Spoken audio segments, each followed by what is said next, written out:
Hello, everybody. Today I'm going to be discussing different ideas in morality, and I'm going to briefly dive into what makes these ideas up to be themselves and be individualized in their own belief system. I'm going to cover nihilism, moral skepticism, divine command theory, and Kantianism.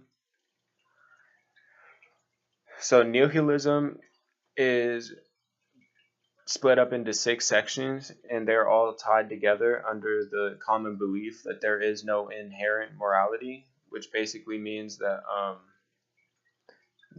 you don't we aren't just born in, as a society to know what is right or wrong. It's not something that's just common knowledge. It's more opinionated. The first form of nihilism began in the 19th century. It is often criticized because the modern interpretation of it has become that nothing really matters. The next one I'm going to go over is moral skepticism, which generally states that no one has any real moral knowledge because human beings aren't capable of, you know, really knowing right from wrong in the first place. Skepticism directly contradicts moral realism, or that there are no knowable and moral truths. There are 3 subclasses of moral skepticism: moral error theory, epistemological moral skepticism, and non-cognitivism. Divine command theory is the idea that moral beliefs come from a higher power or a god or gods. In both ancient and modern religion, the importance of God's commands in establishing morality has been accepted. This theory says that moral truth does not exist independently of God's commands. Kantianism ethics revolve around one's duty to society, and they really like to differentiate one's own personal motives from motives that better society as a whole. The moral worth of any action is determined by an underlying principle that a person lives by in Kantianism, and it is formed by someone named Kant, who was a philosopher, and Kant formulated the categorical imperative as a criterion for whether this principle is good or bad. So next I'd like to discuss the importance of these beliefs. So to me personally, I think learning about different ideas around the world is important to have greater understanding. I don't really agree or disagree with any of these beliefs. I guess I'm mostly a moral skeptic, but that's not really what's important because I just feel like I can't really know the answers.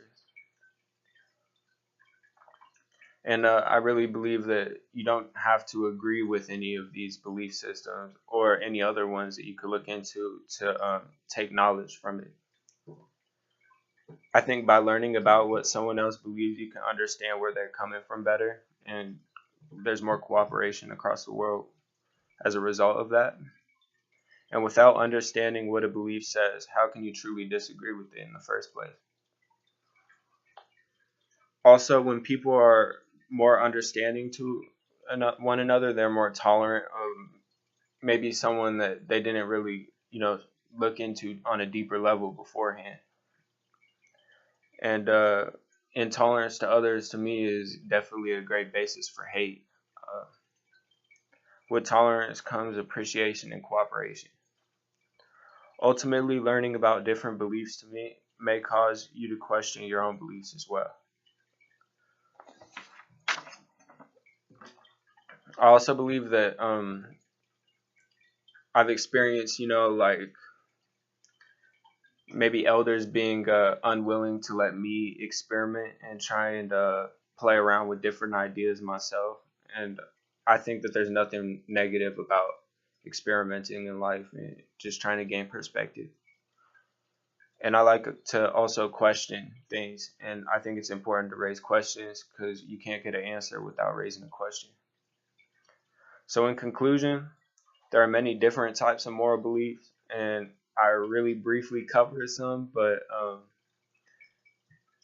I think it's important to just try and get as much of an understanding in your own time after this as you can, so that way you can be a more tolerant human being and become more cultured. Learning about all of them is beneficial in several ways, probably more ways than I know and could even cover here. I tend to agree with moral skepticism, like I said, but that's not really what's important to you. And maybe none of this is important to you, but I generally think the idea of why I chose this topic is just because I believe knowledge is power, and especially in how we interact with other people. And naturally, I think that if you have good motives and you take time to understand someone else, you can become a more relatable, cultured individual, and that's important. Lastly, I just wanted to say open mindedness is key. Thank you very much.